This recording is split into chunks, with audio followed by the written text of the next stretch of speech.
Bonjour les amis, j'espère que vous allez bien. C'est le général Alligator, créateur de la mentalité Alligator. Alors aujourd'hui, nous allons aborder l'épisode 8 de notre histoire. Et à la fin de l'épisode 7, vous vous rappelez que j'avais fait un accident avec la voiture qu'on avait. Donc on était bien obligé d'acheter une nouvelle voiture pour qu'elle continue à aller à l'école. Et malheureusement, la nouvelle voiture n'avait pas apporté la paix dans le foyer. Les problèmes avaient continué, les disputes sur le chanvre et autres. Et elle était déjà devenue un tout petit peu bipolaire. C'est-à-dire aujourd'hui, vous la voyez, maintenant tu la vois contente. Quelques heures après, elle va complètement changer, comme si vous ne jouiez même pas quelques heures auparavant. Donc, elle était devenue vraiment changeante. Malgré tous les efforts que je faisais, vous savez, quand c'est vous qui êtes en position de faiblesse, vous êtes obligé de tout faire pour préserver le foyer. Elle n'avait rien à perdre. Moi, j'avais beaucoup à perdre parce que je m'étais déjà engagé et j'étais déjà allé loin avec elle en me mariant, en dépensant de l'argent pour organiser ce mariage, en informant les parents en Afrique et autres. Donc j'avais beaucoup à perdre. Mais donc je faisais tout pour que tout aille bien. Lorsqu'on essaye de commencer à vouloir se disputer, je sors pour aller me calmer. Je reviens quand elle est un peu calme. Mais malheureusement, elle était déjà devenue du genre, elle se calme lorsque je ne suis pas là, mais quand je reviens, c'est tout un problème. Et on arrivait déjà à faire des jours et des jours sans se parler. On vivait dans la même maison, des jours et des jours sans se parler. C'est-à-dire, moi je mangeais au boulot, elle mangeait, quand elle allait à l'école, elle se débrouillait. Alors, un jour, elle était censée venir me prendre au boulot. Je la vois, elle m'appelle, elle me dit non, la voiture est tombée en panne pendant que je quittais la maison pour le boulot. Je dis, mais tu es allé où exactement avec la voiture? Elle dit, bon, je suis sorti avec ma copine, celle qui vit avec nous, et à chaque fois qu'elle est avec elle, il y a un problème. À chaque fois qu'elle était avec elle, à chaque fois qu'elle faisait une sortie avec elle, il y avait un problème dans la maison, soit avec la voiture, soit avec la maison. Vous vous rappelez, la toute première fois qu'on avait pris la voiture, on est venu prendre la voiture, j'étais bien obligé d'aller récupérer cette voiture après. C'était toujours avec elle. Donc, lorsqu'elle m'avait encore appelé pour me dire, j'étais avec ma copine et lorsque je voulais démarrer la voiture a démarré, mais elle s'est arrêtée en cours de route. J'ai dit, mais c'est quelle histoire ça? Une voiture qu'on vient d'acheter? C'est quelle histoire? Oh, je ne sais pas. Si tu peux venir. Je dis, mais c'est toi qui étais censé venir me chercher au boulot. Toi, tu me dis encore de quitter le boulot. Je viens à peine de finir le boulot. Il est 4 heures. Alors, comme j'avais mon meilleur pote qui était là, qui était aussi son ami, l'oncle de mon pote était venu le chercher et l'oncle avait décidé de m'emmener également. Alors, au lieu qu'il m'emmène, au lieu où je restais, il m'emmena directement là où mes parents restaient. Et moi aussi, je n'avais pas boudé. J'étais tellement énervé contre madame que je me suis dit non, il faut que j'aille d'abord à la maison. J'étais tellement énervé. Vous vous imaginez cette succession d'événements négatifs. J'ai dit non, pas une voiture que je viens à peine d'acheter. Qu'est-ce qui se passe? C'est-à-dire, si on était en Afrique, j'aurais dit que celle-là, elle a des esprits bizarres. Alors, je suis allé dormir chez les parents. Maintenant, pendant qu'elle était à la maison, elle contacte, elle envoie des messages flèches à ma tante, pour lui dire, voilà ce que Yannick me fait, il m'a abandonné. Quand la tante vient me réveiller, mais qu'est-ce qui se passe? Je dis, mais ça, je suis un peu dépassé par cette succession d'événements négatifs. J'ai l'impression que la fille avec qui je me suis marié ne va me causer que des problèmes. Je commence un peu à en avoir marre. Je ne sais pas si c'est la bonne, mais j'ai l'impression qu'il y a un problème. Alors, la fille est restée là-bas et elle a fermé la maison. À l'intérieur de la maison, il y avait mes habits, il y avait mon passeport, le document le plus important que je pouvais avoir. Alors, lorsque je la recontacte, je dis non, je veux qu'on parle, j'arrive à la maison là-bas, elle dit je ne suis pas à la maison. Je dis à quel moment tu seras à la maison, elle dit je ne sais pas. Elle a commencé à me jouer comme ça. Elle dit non, je n'ai plus besoin de toi dans ma vie. Je n'ai plus besoin de toi, je ne veux plus que tu reviennes. J'ai fait pratiquement 2 jours. J'essayais de la contacter. J'essayais de parler avec elle, mais elle ne voulait pas. J'étais obligé de prendre... un beau jour, mon oncle me dit non, bon, on va aller chez elle. On va aller à 4 heures du matin. Pendant qu'elle dort encore, on va cogner. Quand je vais lui dire que c'est moi, elle va forcément ouvrir. Parce que, bon, par respect, même si elle a des problèmes avec toi, mais au moins, quand elle saura que c'est moi, elle va forcément ouvrir pour qu'on parle. J'ai dit, ok. Donc, on est allé là-bas, on est allé à la maison, là où je restais avec mon ex-épouse. On est allé vers les 4 heures, 5 heures. Et lorsqu'on est arrivé, on a vu la voiture dehors. La voiture était garée dehors, juste en face de l'appartement. On a cogné, elle n'a pas ouvert. Elle a refusé d'ouvrir. Cogné, l'oncle a dit non, c'est moi et tout, rien. Personne n'a ouvert. Sur place, on était obligé d'appeler la police. J'étais tellement à bout parce que il y avait mes affaires, il y avait ma carte bancaire, il y avait mon argent cash que j'avais là-bas, il y avait mon passeport, le document le plus important. Les habits, je pouvais laisser. Mais comme j'avais mon passeport, je ne pouvais pas laisser cela. J'étais obligé d'appeler la police. La police est arrivée. Je leur ai dit non, je suis marié à cette femme-là qui est dans la maison, mais elle ne veut pas ouvrir. On a eu quelques petits soucis. Si elle trouve que c'est la fin de la relation, c'est la fin du mariage, il n'y a pas de souci. Mais moi, je veux seulement récupérer mon passeport, mes affaires, je pars. La police a cogné, rien, personne n'a ouvert. Et la police a dit, bon, étant donné que moi, je ne peux pas casser la porte, je pense qu'il est mieux que vous partiez au tribunal pour qu'on vous restitue vos affaires. J'ai dit, ok. Donc, je suis parti de là. Elle avait toujours mon passeport. 2 jours après, toujours rien. Alors, c'est là où mon pote la contacte. Mon pote lui dit, mon pote était aussi son meilleur pote. Mon pote lui dit, mais non, tu ne peux pas bloquer ces affaires. Si vous trouvez que vous n'arrivez plus à vous entendre, autant vous séparer dans l'amiable. Remets-lui son passeport et sa carte bancaire avec son sac. Les affaires, on s'en fout. Mais remets-lui au moins le passeport. Elle dit à mon pote, ok, il n'y a pas de problème, je viendrai déposer ça au travail, là où vous travaillez. Alors, bien avant qu'elle arrive, elle avait donné une certaine heure à 20 h. Et nous, on devait commencer le boulot à 19 h. Donc, je commence à 19 h. C'est là où le patron m'appelle.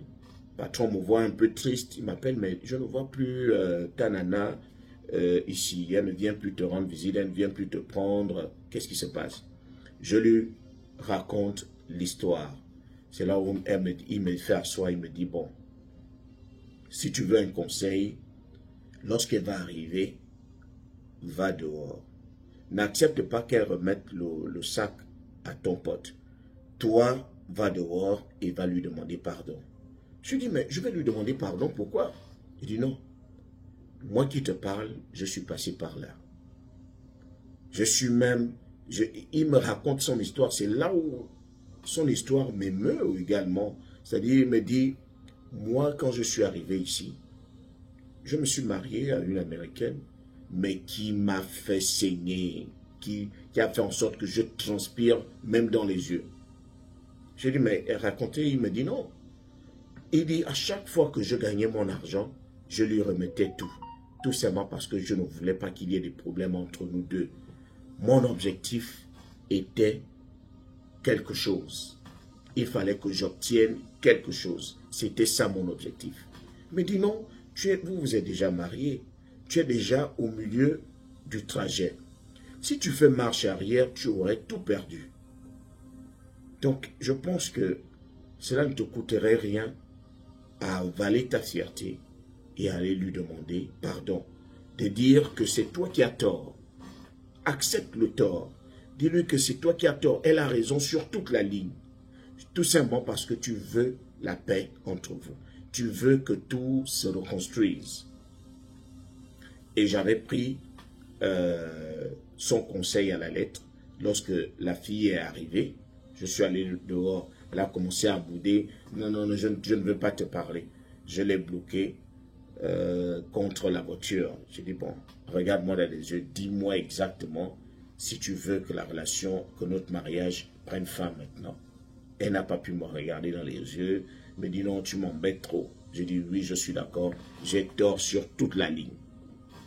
D'ailleurs, pour me faire pardonner, je vais t'offrir un cadeau. Quel est ton meilleur cadeau? Elle me dit non, je veux un aquarium avec du poisson à l'intérieur. Je dis ok. On a fait la paix là. Et dès qu'elle m'a remis le passeport avec mes affaires, mon petit sac qui avait mon cash, mon passeport et ma carte bancaire, j'ai dit tant mieux. Le reste là, on peut déjà se bagarrer là. Je sais que j'ai déjà mon passeport en sécurité. Lorsque je suis allé à la maison, je suis allé déposer le passeport et le sac chez la tante. J'ai dit là, toi tu gardes ça ici. Ça ne bouge plus, je ne garde plus ça de l'autre côté. Ça reste ici.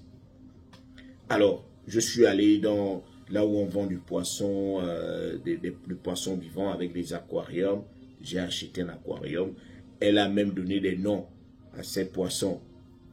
Ça, c'était pour me faire pardonner. Et elle aussi, elle m'avait dit non, je vais aller demander pardon à ta tante parce que je sais que j'ai complètement déconné. Je dis non, mon oncle est venu à ta porte avec moi. On a cogné, tu n'as pas ouvert. Elle dit non, je ne savais pas. J'ai dit, tu blagues. Donc, pour renouer avec la famille, parce que la famille était déjà fâchée, pour renouer avec elle, il fallait qu'elle demande pardon. Donc, on est allé là où ma tante travaillait. Elle lui a acheté des fleurs et un cadeau pour demander pardon. Pardon de vous avoir causé autant de problèmes. C'était un malentendu. On avait fait la paix ce jour-là. Et cette paix n'avait duré que 2 jours. Alors, 2 jours après, j'avais déjà tout récupéré. J'avais déjà récupéré mon passeport qui était déjà en sécurité. Alors, 2 jours après, elle me fait asseoir. Elle me dit non, je veux qu'on parle. Je dis qu'est-ce qu'il y a?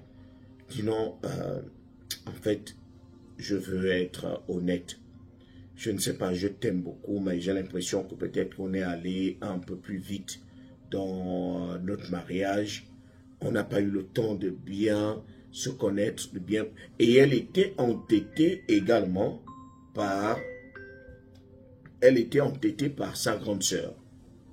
Qui lui disait non, mets fin là, mets fin au mariage, mets fin au mariage, Elle dit non, j'ai beaucoup parlé avec la grande sœur. Elle m'a dit au moins, bon, on peut mettre fin au mariage dans l'amiable. J'ai dit ah bon? J'ai dit ok. J'ai dit bon, ça veut dire que je peux partir, je peux prendre mes affaires. Elle me dit non, mais et qui va payer le loyer et tout et tout. J'ai dit mais si tu mets fin à notre mariage, ça veut dire que il va te falloir chercher un nouvel homme dans ta vie qui va s'occuper de toi, ou bien toi-même, tu payes le loyer. Elle me dit non, bon, on ne peut pas mettre fin à notre mariage comme ça, on s'aime quand même. J'ai dit non. J'avais déjà plié. Je dis, tant que mon passeport est en sécurité, tout ce que tu vas faire là, c'est du foufou. Donc, j'étais calme. Cette même soirée, je suis allé au boulot. Et elle n'était pas venue me chercher parce que pour moi, je m'étais dit qu'elle avait dormi. J'avais essayé de l'appeler, elle n'était pas venue, elle n'a pas décroché. C'est là où je rentre. Je suis rentré en bus. Lorsque j'arrive, la toute première chose lorsque je sors du boulot, c'est d'aller à la douche pour me laver avant de dormir.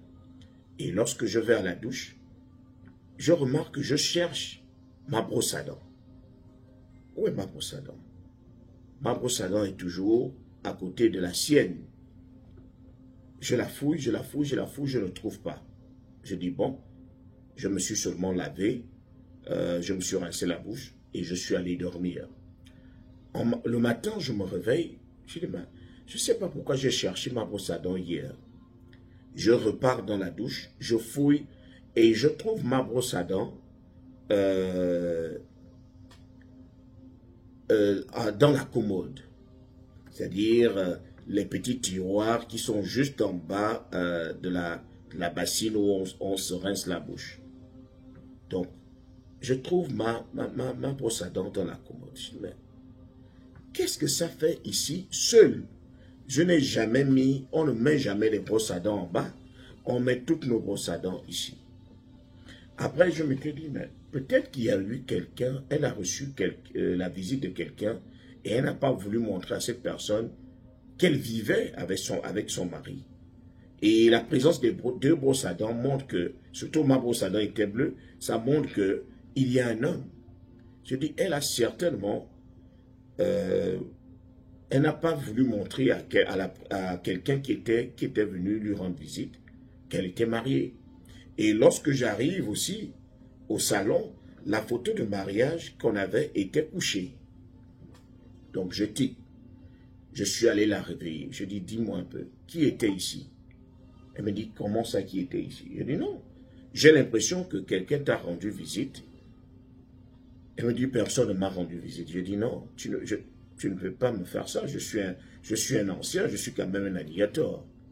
Je dis, quelqu'un t'a rendu visite. Premièrement, ma brosse à dents n'est pas au même endroit. Ma brosse à dents, je l'ai cherchée. Tu es allé la cacher. Deuxièmement, je vois que la photo a été déplacée. Qu'est-ce qui se passe? Qui était ici? Elle a craqué.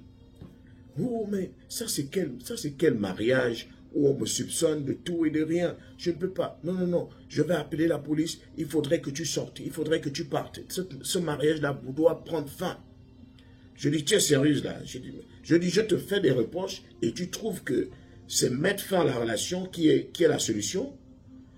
Et là, on était juste, j'étais en train de me laver pour aller prendre de l'argent et payer le loyer. On était à la fin du mois. On devait payer le loyer chaque 5. Donc, on était déjà au 4 et je voulais payer bien avant. Je dis non. Donc, c'est ce que tu trouves à dire. Je suis en train de te dire je suis en train de te faire le reproche que je ne suis pas d'accord que quelqu'un vienne ici qui t'a rendu visite. Et c'est ton ex qui est venu ici. Elle s'est emportée. Elle dit elle va appeler la police et lorsqu'elle va appeler la police, elle est prête à mentir à la police pour me mettre dans les problèmes. Elle dit non, je vais te mettre dans les problèmes si tu ne sors pas d'ici. Alors je lui ai dit ah bon? Moi qui voulais payer le loyer, elle dit non, ne t'inquiète même pas pour le loyer. Moi-même je vais m'en occuper. Je suis assez responsable ou bien il y a assez d'hommes pour m'aider à payer le loyer. J'ai dit ah bon? Hein? Elle dit ok. J'ai pris mes affaires. Je les ai récoltées. J'ai mis dans le sac. Je me suis rassuré de tout prendre. Et lorsque je suis arrivé à la porte, je l'ai regardé. J'ai dit, soy un africano. Je suis un Africain. Digno. Je ne blague pas. Quand je pars de là, ce n'est pas pour revenir. C'est la dernière fois que tu me vois ici. Parce que ça a assez duré. C'est vrai, je n'ai pas de papier. C'est vrai, j'ai perdu énormément d'argent que j'ai investi dans ce mariage. Mais je ne vends pas ma dignité pour du n'importe quoi. Adieu. Et je suis parti. J'ai appelé mon oncle est venu me chercher. Je suis parti. C'était la dernière fois, le 3 novembre. C'était un 3 novembre. Je me rappelle encore de cela comme si c'était hier. C'était la dernière fois que je l'avais vu. Alors, j'étais parti. Je pense 2 semaines après, Elle me contacte et m'envoie le message. Tu me laisses, comment tu peux être aussi responsable? Je dis, responsable par rapport à quoi? Tu me laisses avec le loyer, tu ne payes pas le loyer. J'ai dit, mais tu es folle. Tu as assez d'hommes dans ta vie. Puisque je suis venu te mettre en lumière. Tu n'avais pas de voiture, tu as déjà une voiture. Tu ne partais pas à l'école, tu pars déjà à l'école. Tu n'avais pas un travail stable, tu as déjà un travail stable. Et tu te prends déjà pour la reine Elisabeth. Tes ex qui t'avaient tourné le dos reviennent. Et tu trouves que ils sont mieux que moi, alors qu'ils assument. On verra si tu tomberas encore sur un alligator comme moi, qui s'occupe de toutes les factures, qui travaille dur pour toi pendant que tu ronfles. Et je lui ai dit non.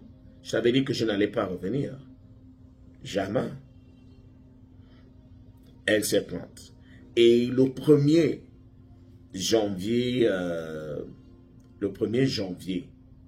elle était venue à mon boulot faire des dégâts.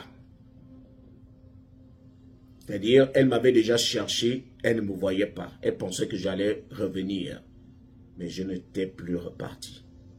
Donc, il n'y avait qu'un seul endroit où elle était sûre qu'elle allait me trouver, c'était au boulot. Et c'était un 1er janvier. On était saturé par les clients. Et c'est là où elle arrive. Elle crie, elle casse les choses. On était obligé d'appeler la police. Ils avaient appelé la police.